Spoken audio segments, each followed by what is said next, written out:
Some disappearances leave questions. Others leave ghosts. The Hartmann expedition of 1982 left both, and I am the only person who knows why.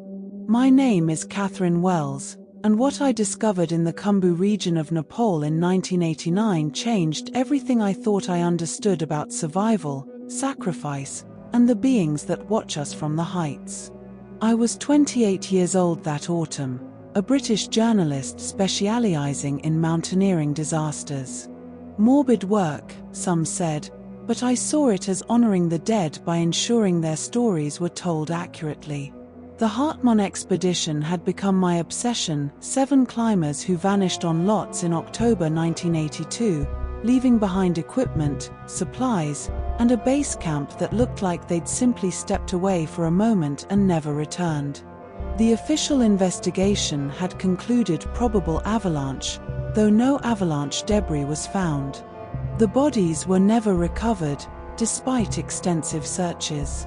After 7 years, the families had accepted they would never know exactly what happened. But I couldn't let it go. There were too many inconsistencies, too many details that didn't fit the avalanche theory. The expedition leader had been Werner Hartmann, a German climber with 20 years of Himalayan experience. His team consisted of his wife Astrid, an accomplished mountaineer in her own right, 2 Americans, Mitchell Price and Sandra Hoffman, a French climber named Julien Moreau, and 2 Nepalese Sherpa, Tenzing Norgay, not the famous one, but a distant relative, and Nima Sherpa. All experienced, all competent, all vanished without a trace. I arrived in Kathmandu in September 1989 with a backpack full of research and a determination to find something everyone else had missed. My plan was to retrace the expedition's route, interview locals who might have information that hadn't made it into official reports, and piece together what really happened. The breakthrough came in a tea house in Namche Bazaar, when I met an old Sherpa named Sonam who had been part of the 1982 search efforts.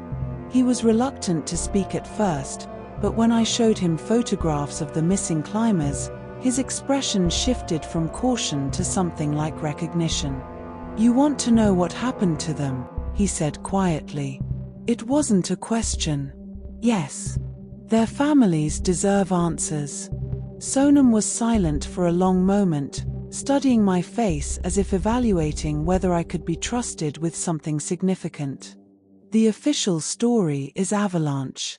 That is what we told authorities, what we told families. But that is not the truth." My journalist instincts came alive. What is the truth? They crossed boundaries they should not have crossed. They entered places where humans are not welcome. And they encountered the guardians. He paused. "You call them Yeti. We call them many names, all meaning the same thing, those who protect the high places." I had expected local superstition, folklore that might provide color for my article, but nothing substantive.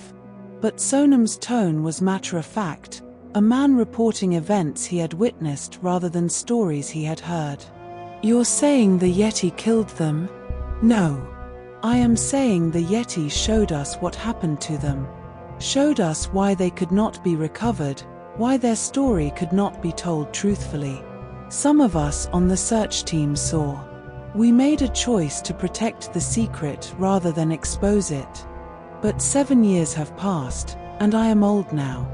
Perhaps it is time for someone to know the whole truth." He gave me directions to a location 3 days trek from Namche Bazaar, a valley that did not appear on any of my maps. "Go there," he said. "Go alone, with respect, and perhaps you will be shown what we were shown. But understand, if you learn the truth, you will carry it for the rest of your life. And you will have to decide whether telling it honors the dead or violates them."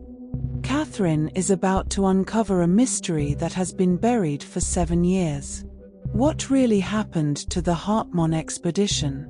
If you're hooked, make sure to like this video and subscribe to our channel for more incredible true stories. I spent 2 days preparing for the trek, hiring a young Sherpa guide named Parang who knew the region but was young enough not to be part of the 1982 events. I told him I was researching historical climbing routes, which was technically true even if incomplete. The journey took us through terrain that became increasingly remote, following trails that faded to nothing, crossing ridges that offered views of peaks I couldn't name. Parang was an excellent guide but grew uneasy as we approached the valley Sonam had described. "This place has a reputation," he said on our second evening. "Local people avoid it. They say it is watched, that those who enter without permission do not always return." Permission from whom? From whatever lives here.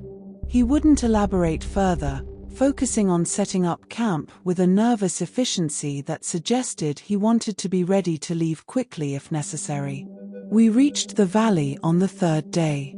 It was beautiful in a stark, forbidding way, a narrow defile between two ridges, sheltered from wind, with a stream running through its center. But there was something about the atmosphere that felt wrong, a tension in the air that made the hair on my arms stand up.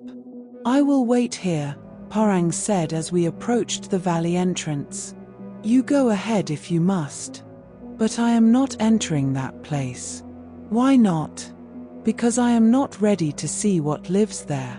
And because you were invited." "I was not." His certainty was unnerving, but I had come too far to turn back based on superstition. I entered the valley alone, my camera around my neck, notebook in my pocket, walking with the careful attention of someone who suspects they're being watched. The signs started subtly. Rocks arranged in patterns too deliberate to be natural. Markings on stone surfaces that looked like they might be writing or symbols. And tracks, large, clearly bipedal, showing evidence of intelligence in how they were placed to cross the most efficient terrain. I followed the tracks deeper into the valley, my heart pounding with a mixture of fear and excitement. This was it, the evidence that had eluded researchers for decades. I was documenting everything, taking photographs, making notes, building a case that would be impossible to dismiss. The cave entrance was hidden behind a rock formation, visible only from a specific angle. I approached cautiously, calling out in case anyone or anything was inside. No response came, but I felt certain I was expected, that my presence here was not a surprise to whatever watched from the shadows. Inside the cave, I found artifacts. Not ancient, but clearly left deliberately, modern climbing equipment arranged with care, personal items that looked like they'd been preserved rather than discarded. And in the center of the main chamber, laid out with unmistakable intention, were 7 ice axes. Each axe had a name carved into its handle. I recognized them all from my research: Werner Hartmann, Astrid Hartmann, Mitchell Price, Sandra Hoffman, Julian Moreau, Tenzing Norgay, Nima Sherpa. The missing expedition's equipment, arranged like a memorial. But where were the bodies? The answer came from behind me. I turned to find a figure blocking the cave entrance, silhouetted against daylight. Tall, covered in thick white fur, moving with a fluidity that seemed impossible for something so massive. My camera was in my hands, but I couldn't move, couldn't think, could only stare as every rational explanation I'd ever constructed for my life collapsed around me. The creature stepped into the cave, and I saw it clearly. 9 feet tall at least, with a face that was both human and not, intelligent eyes, pronounced features, a bearing that radiated awareness and purpose. It looked at me for a long moment, evaluating, then made a gesture that was unmistakably "follow me." Every survival instinct I had screamed to run. But journalism had taught me that the best stories required courage, and I had come here seeking truth. I followed. The creature led me deeper into the cave system, through passages I would never have found on my own, moving with absolute confidence through darkness that would have been impassable without a guide. We traveled for what felt like hours, descending into warmer chambers heated by geothermal vents, until we emerged into a space that took my breath away. It was a gallery, for lack of a better word. The walls were covered with images, painted, carved, or created through methods I couldn't identify. The images told stories spanning what appeared to be centuries, depicting the creatures' interactions with humans who had ventured into the high mountains. Most images showed peaceful coexistence, humans and creatures maintaining respectful distance. But some showed conflict, violence, humans with weapons attacking creatures who defended themselves with terrible efficiency. And in the newest section, freshly created compared to the ancient images around them, I saw the Hartmann expedition. The sequence was clear even without captions. 7 climbers ascending lots, pushing higher than their planned route, crossing markers that indicated sacred boundaries. The creatures attempting to turn them back through psychological pressure, warnings the climbers interpreted as altitude sickness or hallucination. And finally, a confrontation at approximately 26,000 feet, where the climbers had encountered not one creature but many, blocking passage to an area beyond. The images showed what happened next with devastating clarity. The climbers had made a choice not to fight their way through, but to accept an alternative the creatures offered. They had been led to a different location, a sanctuary of sorts, where they could witness something extraordinary before accepting a fate they understood would mean never returning home. The creature that had guided me gestured at the images, then at a passage leading even deeper into the mountain. The invitation was clear. If I wanted to know what the Hartmann expedition had seen, I would have to go further, commit more completely to this journey into the unknown. I should have been terrified. I should have fled back to Parang, back to Kathmandu, back to a world that made sense. But the journalist in me couldn't resist the story, and something deeper, some part of my consciousness I hadn't known existed, felt compelled to understand. I followed the creature into the depths. Catherine has crossed into a world few humans have ever seen. The truth about the Hartmann expedition is being revealed, piece by piece.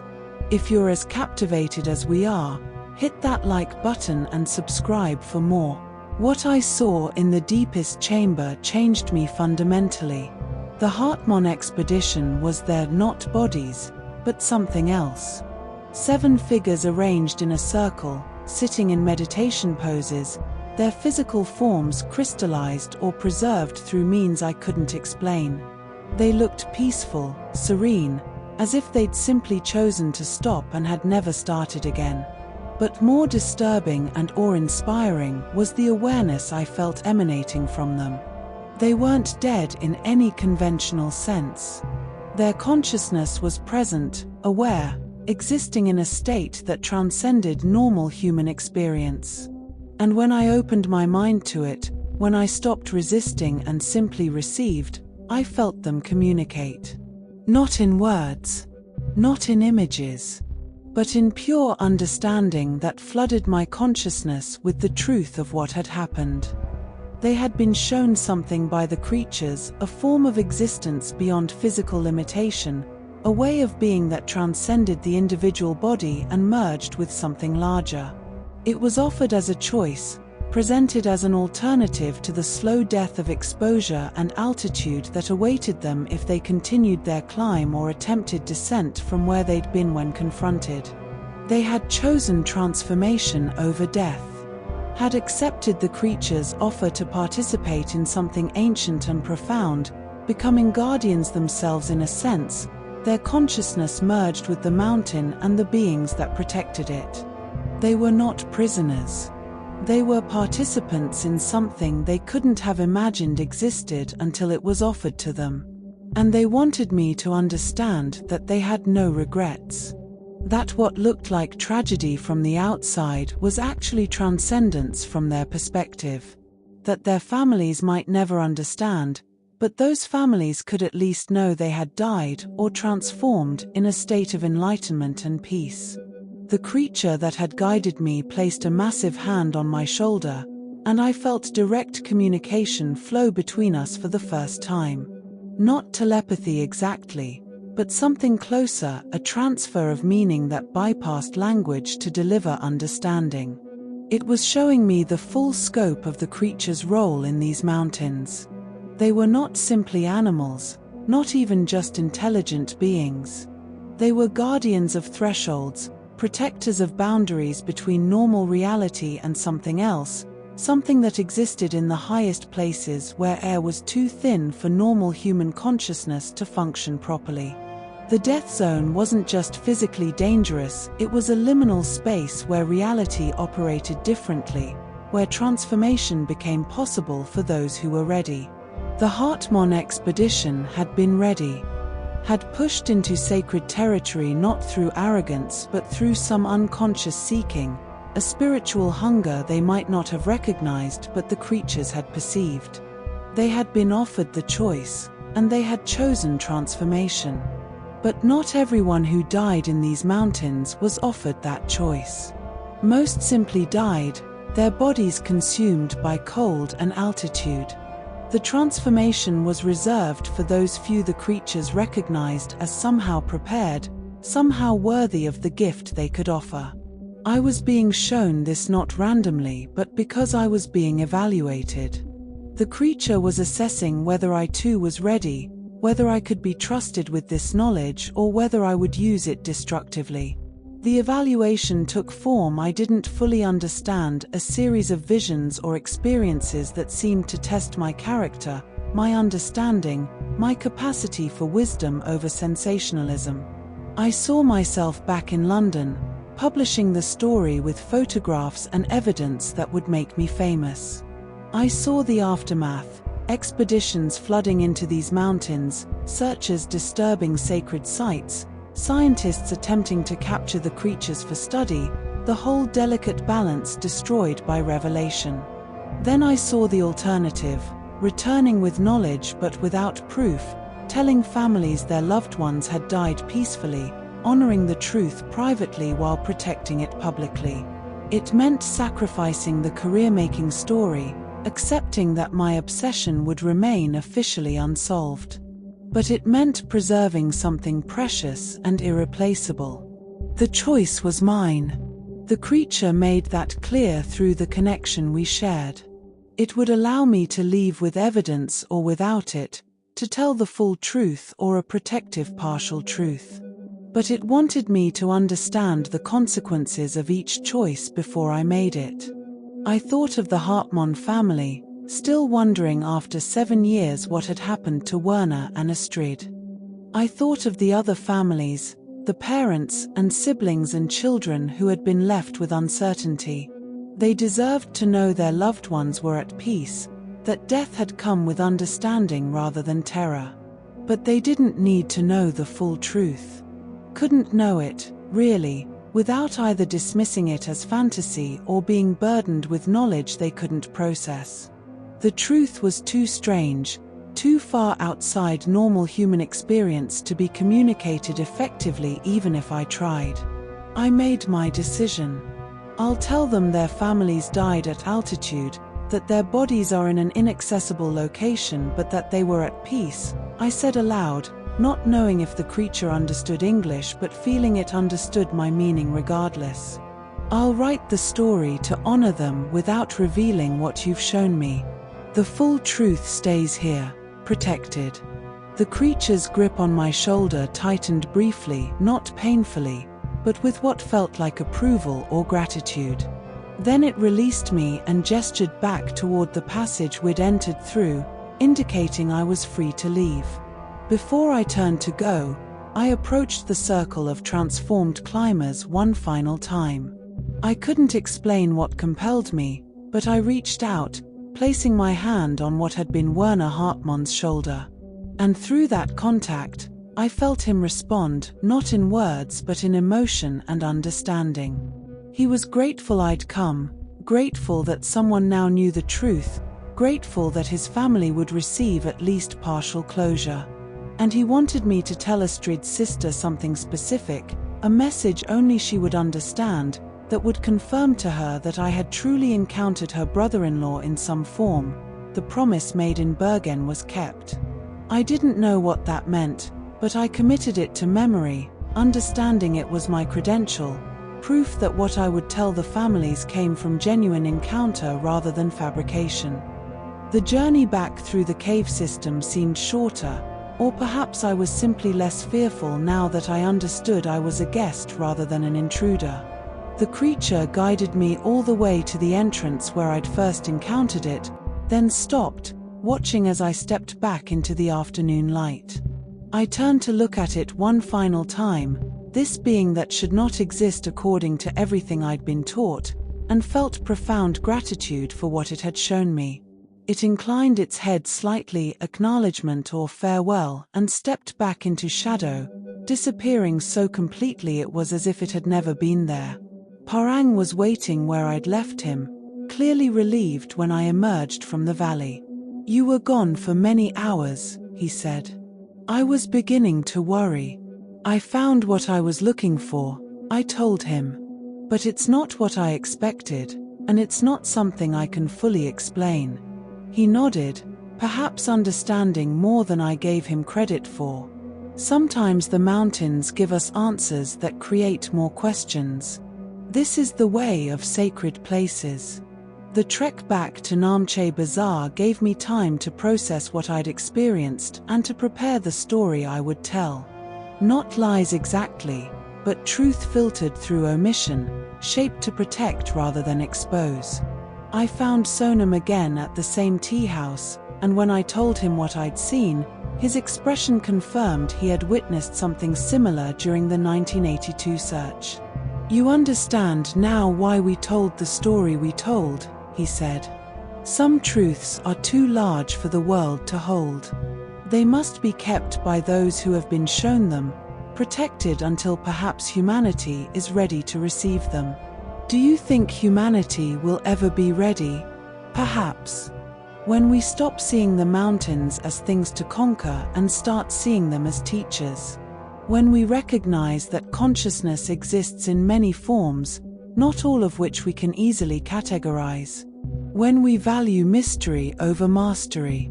He paused. But that time is not now. I spent another week in Nepal, gathering conventional information about the Hartmann expedition, interviewing people who had known them, building a narrative that would be believable and honoring even without the full truth. Then I returned to London and began the difficult work of contacting families. Astrid Hartmann's sister was first. I met her at a cafe in Hamburg, and when I delivered Werner's message, the promise made in Bergen was kept, she burst into tears.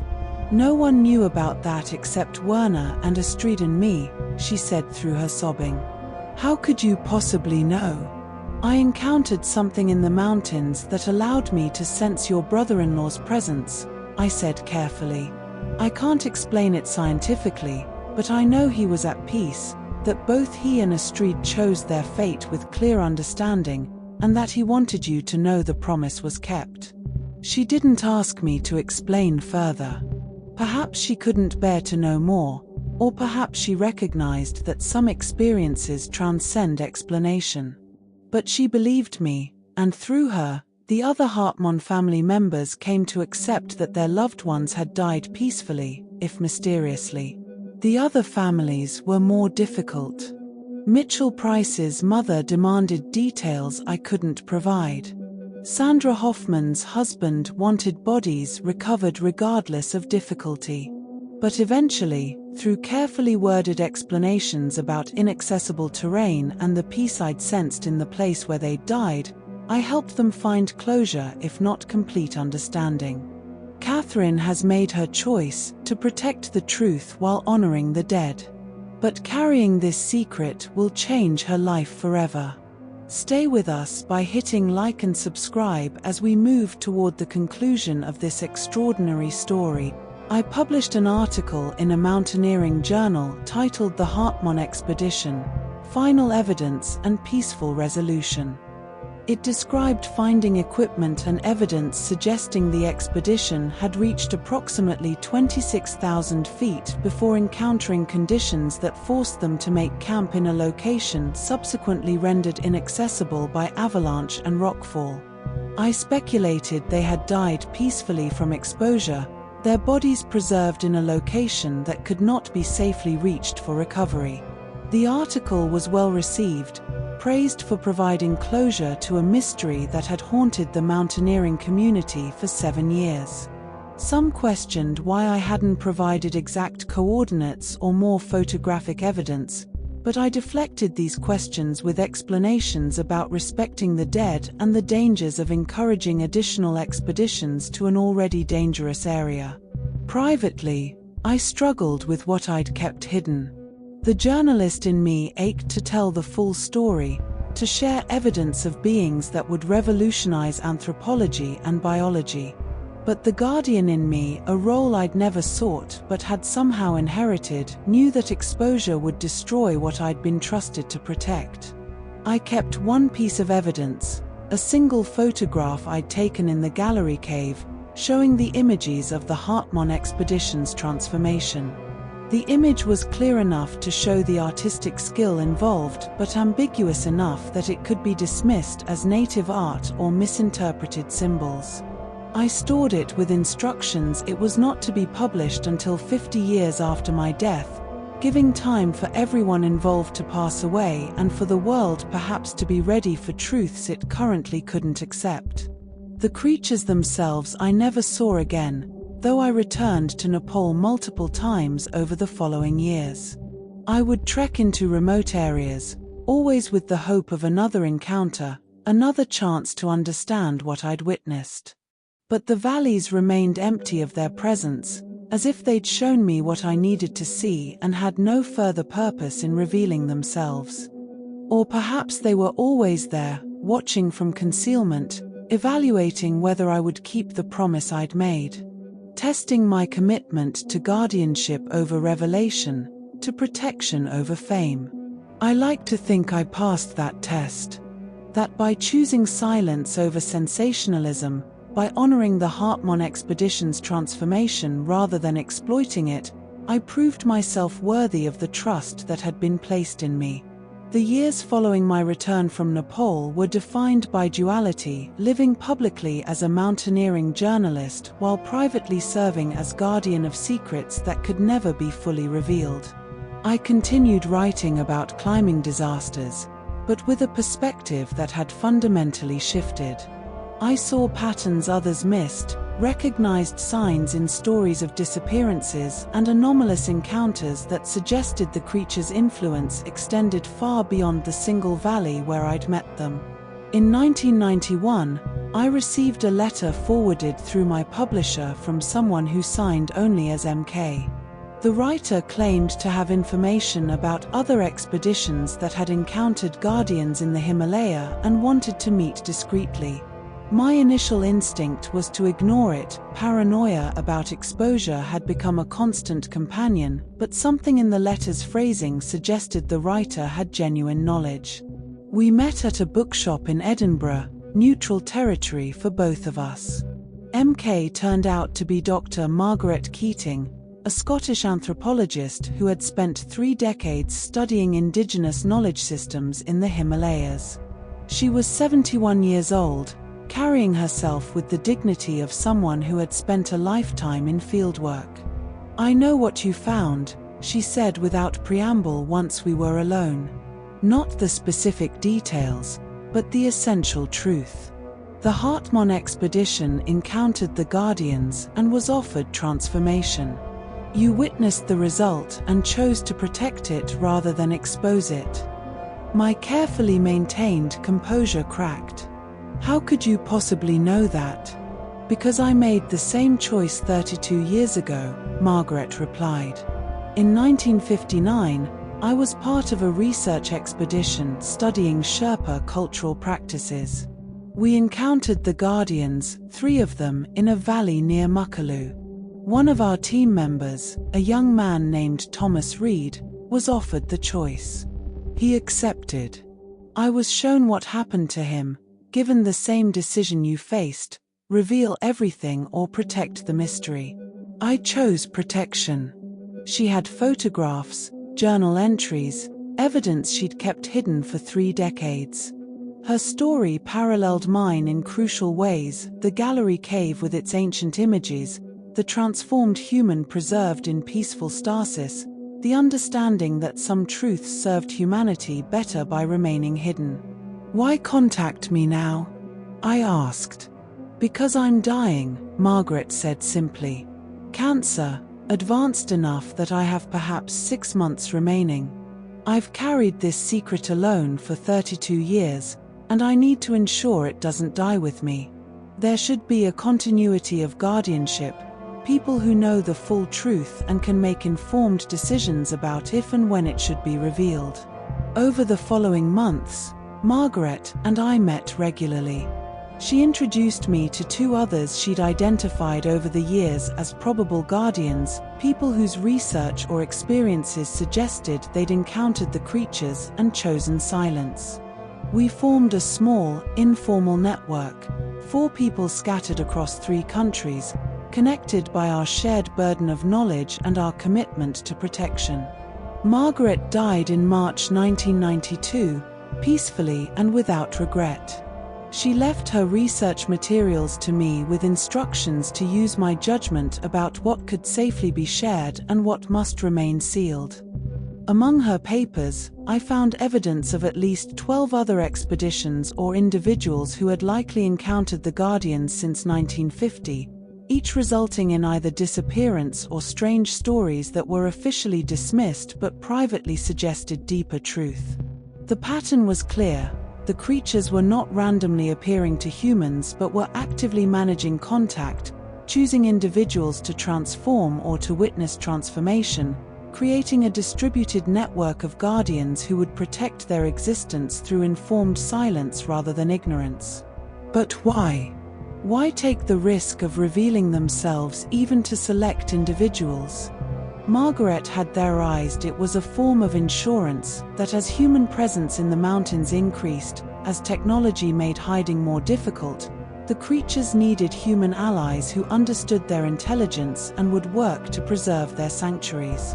By marking select humans as guardians, they created a barrier of protection more effective than simple invisibility. In 1994, the fragile balance we'd maintained nearly collapsed.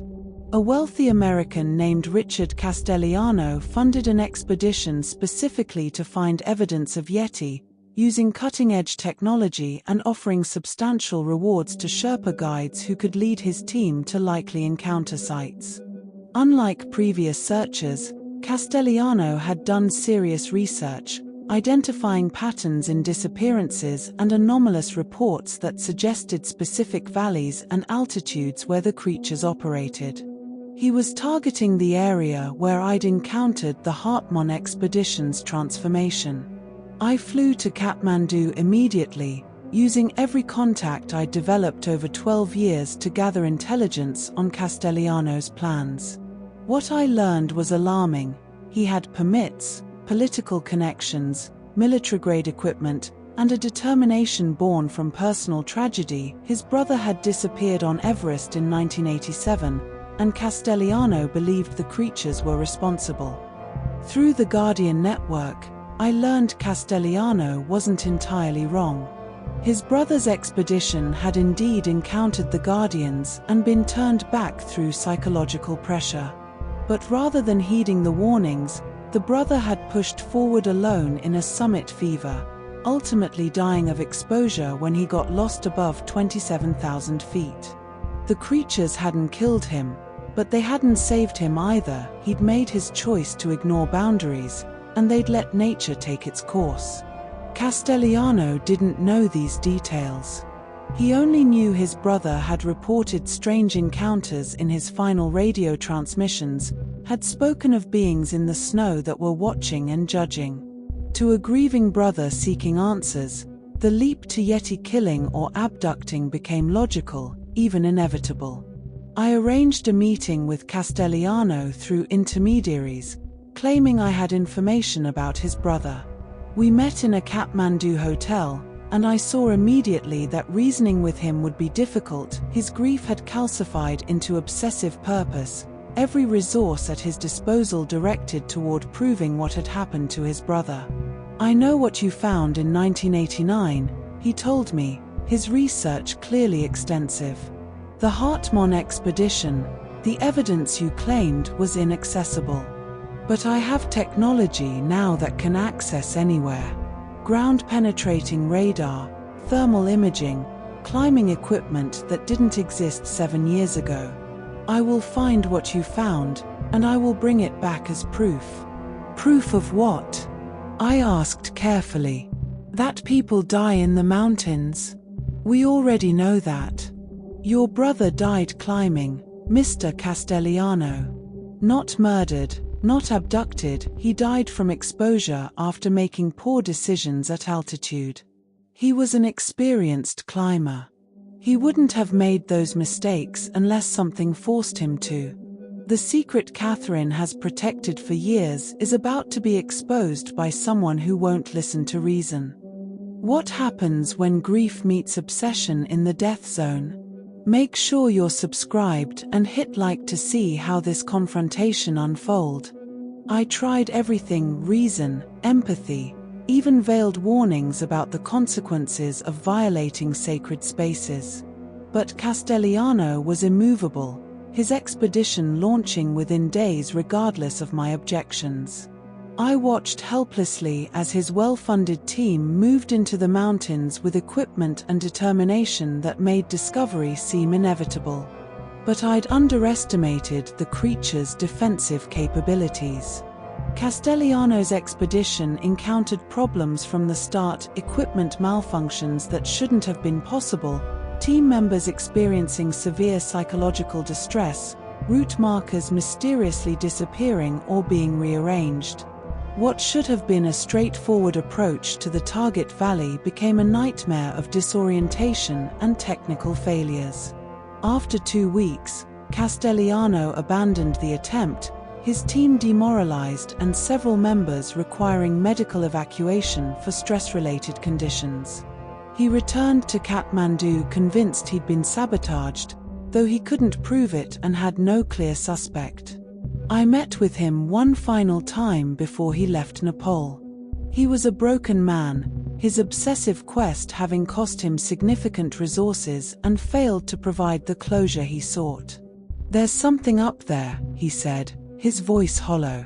"Something that doesn't want to be found. Maybe you were right.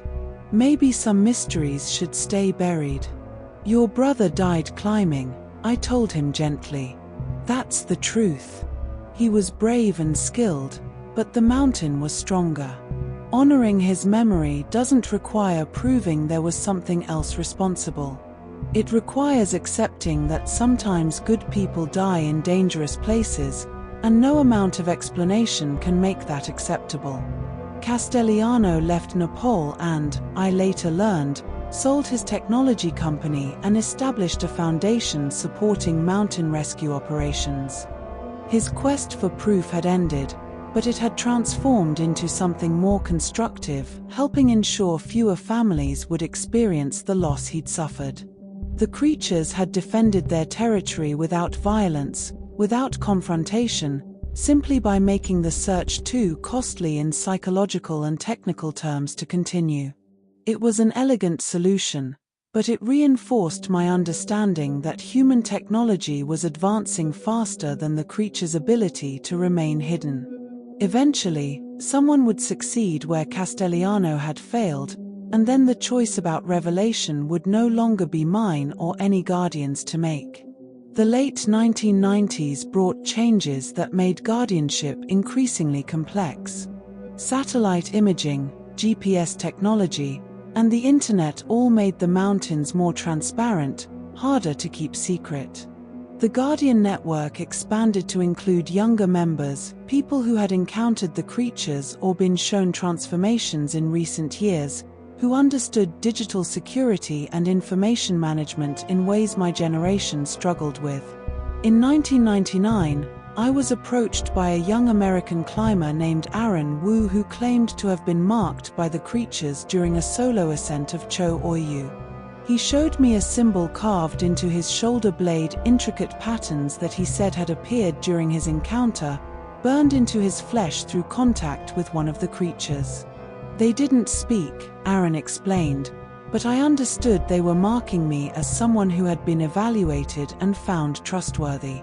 The mark itches when I'm near sacred sites, warns me when I'm approaching boundaries I shouldn't cross. It's like they gave me a permanent reminder of my responsibility.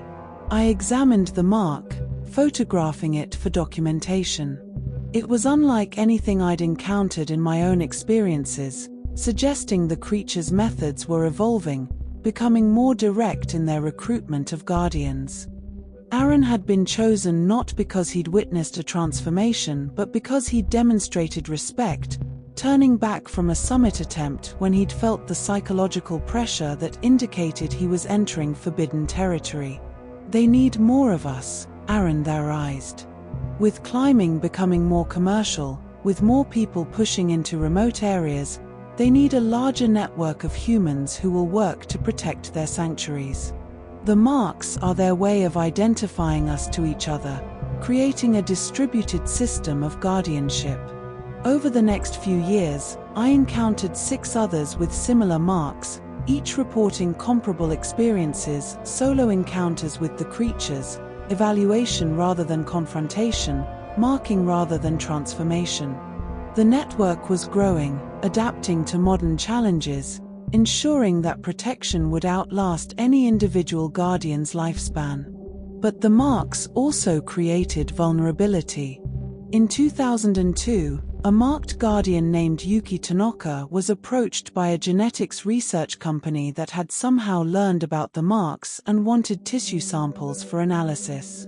When Yuki refused, the company attempted coercion, threatening to expose information about her encounter unless she cooperated. The Guardian network mobilized, using legal resources and media contacts to neutralize the threat.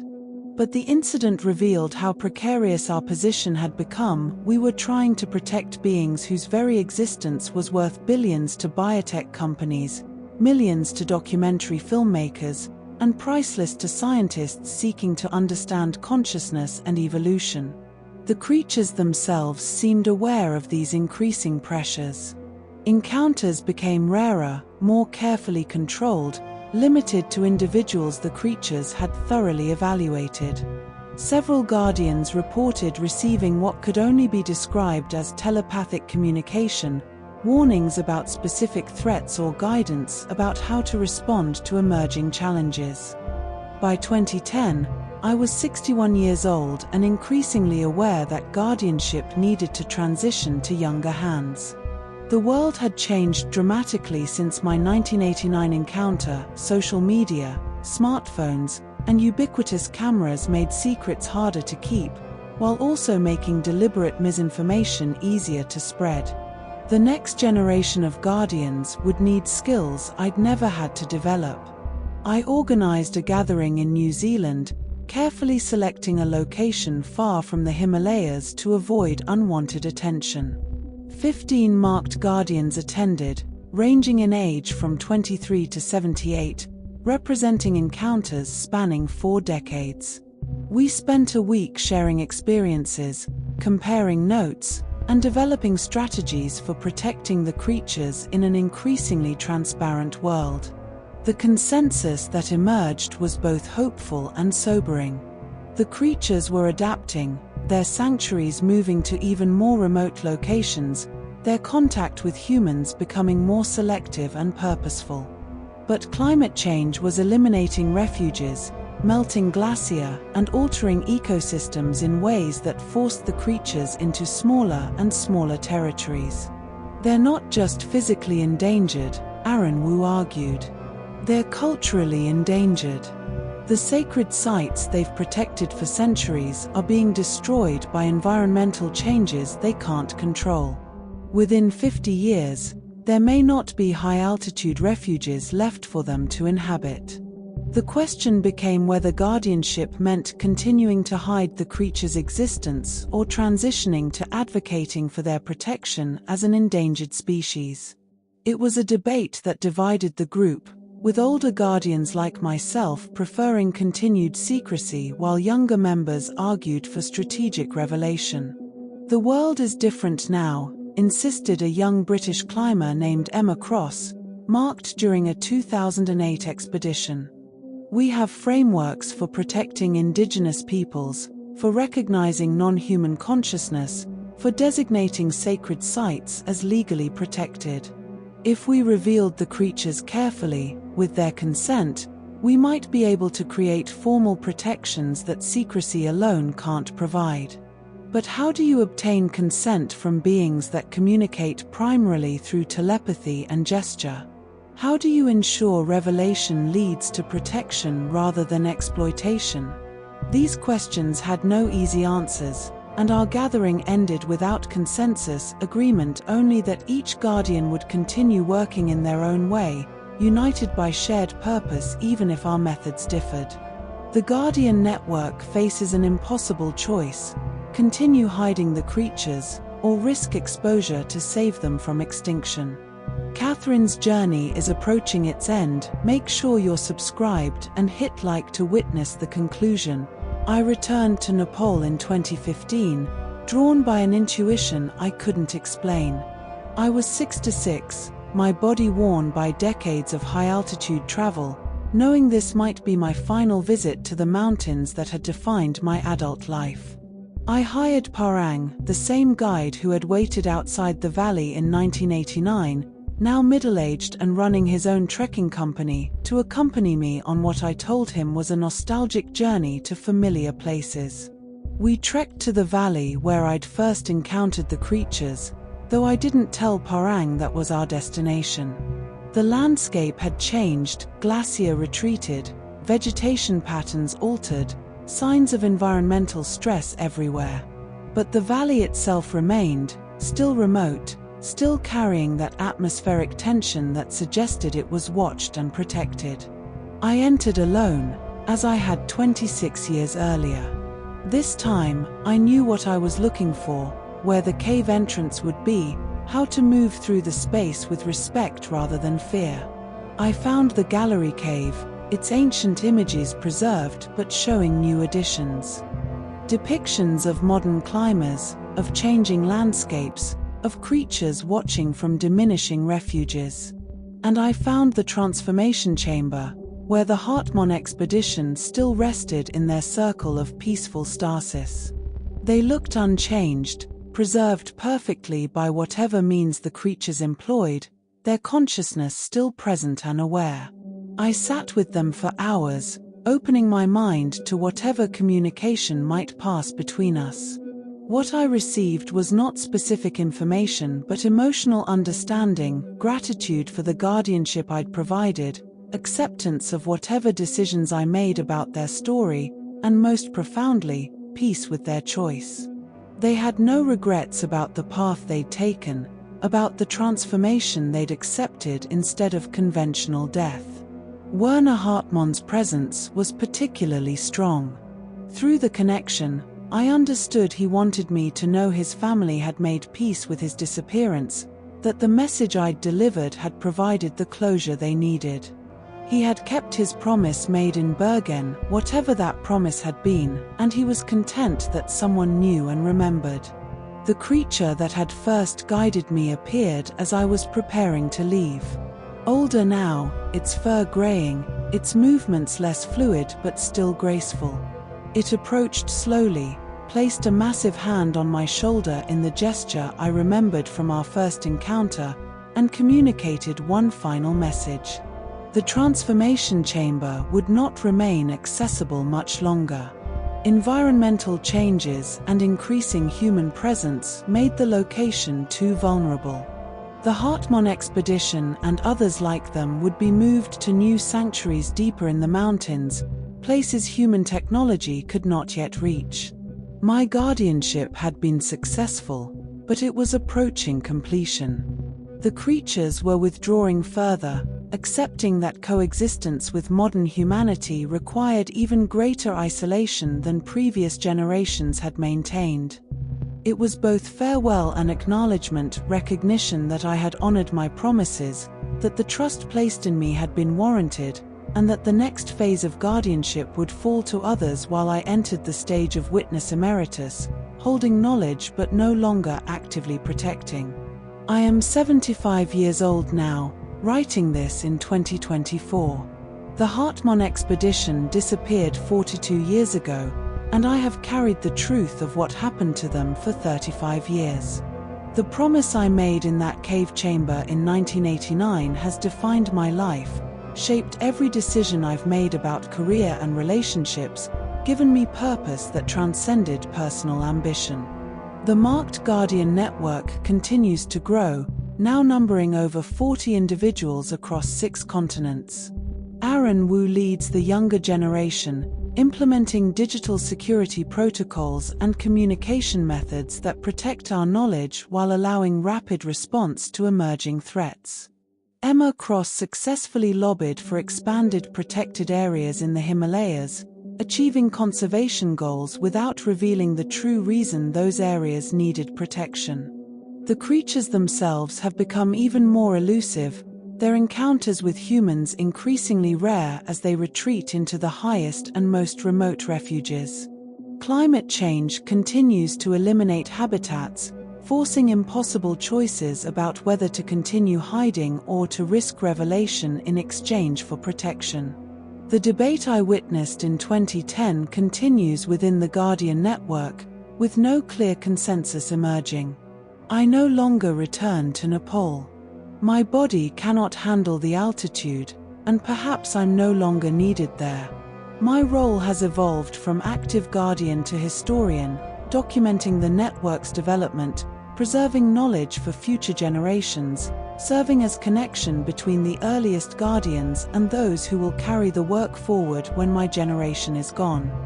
The photograph I kept from 1989, the gallery image showing the Hartmann expedition's transformation, remains sealed, to be released 50 years after my death as I originally planned. By then, everyone directly connected to the expedition will be gone, and whoever makes decisions about the image will do so without the burden of promises made to grieving families. But I'm releasing this written testimony now, in my lifetime, because I believe the world may be approaching readiness to receive it. Not full revelation, the specific locations remain protected, the means of transformation unexplained, but acknowledgement that there are beings in the high mountains, that consciousness exists in forms we have not fully recognized, that some human disappearances represent transformation rather than tragedy. The Hartmann expedition chose their fate.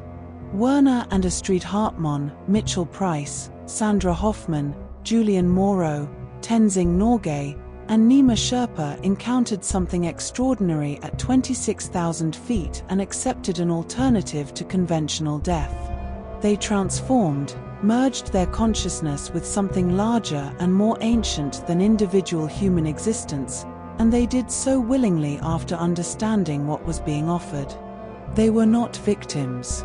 They were pioneers, exploring not geographic territory but the boundaries of consciousness itself, discovering that death is not the only threshold that can be crossed at extreme altitude.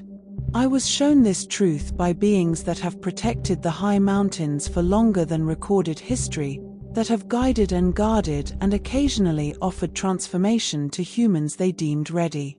I made a promise to protect their secret while honoring the dead, and I have kept that promise for 35 years. But keeping promises also means knowing when their terms have been fulfilled, when protection requires not silence but careful revelation. The creatures are withdrawing, their time of direct contact with humanity perhaps ending as environmental changes eliminate the refuges they require. If they are to be remembered rather than forgotten, if their role as guardians and guides is to be acknowledged rather than dismissed as legend, then those of us who are shown the truth must speak it, carefully and with respect, before the last witnesses are gone. The Hartmann expedition found what all climbers seek, though not in the form they expected. They found meaning in the mountains, purpose in the heights, transformation in the death zone. They rest now in sanctuaries human eyes will never see again, their consciousness merged with ancient awareness, their choice honored by those who understand what they discovered. I was trusted to witness this truth and to decide when and how it should be shared. This testimony is my decision, released not for fame or vindication but as fulfillment of the covenant made in 1989. The full story is told now, the guardianship transitioning to those who will carry it forward, the promise kept in the way I believe honors both the dead and those who offered them transformation. The mountains hold mysteries deeper than we imagine, consciousness more varied than we acknowledge, boundaries between species and between existence states that are more permeable than we believe. The Hartmann expedition crossed those boundaries and found something extraordinary waiting on the other side. I witnessed what they became. I protected their transformation while honoring their humanity. And now, approaching the end of my own journey, I release their story so that when the creatures finally withdraw completely into isolation, when the last marked guardian passes away, the knowledge will not die but will persist, waiting for a future when humanity might be ready to understand what we almost knew in the heights of the Himalayas. Catherine Wells has fulfilled her promise, carrying the truth of the Hartmann expedition for 35 years and releasing it now so it will not be lost. 7 climbers chose transformation over death in 1982, guided by beings most will never believe existed. Whether you believe her testimony or not, it represents a life dedicated to honoring both the dead and the living, to protecting mystery while acknowledging wonder, to recognizing that consciousness and existence are far stranger and more beautiful than conventional understanding allows. Thank you for witnessing this testimony. Share it if you believe some truths are worth protecting. Remember it if you believe transformation is possible in the places where earth touches sky. And honor it if you understand that the greatest discoveries are not always the ones we bring back from the mountains, but the ones that change us at altitude, in the thin air where reality operates differently and choices have consequences that transcend individual existence. The mountains remember. The guardians remember. And now, you remember too. The Hartmann expedition chose transformation. Catherine Wells chose guardianship. What will you choose when faced with mysteries that challenge everything you thought you knew about consciousness, existence, and the beings that share this world with us?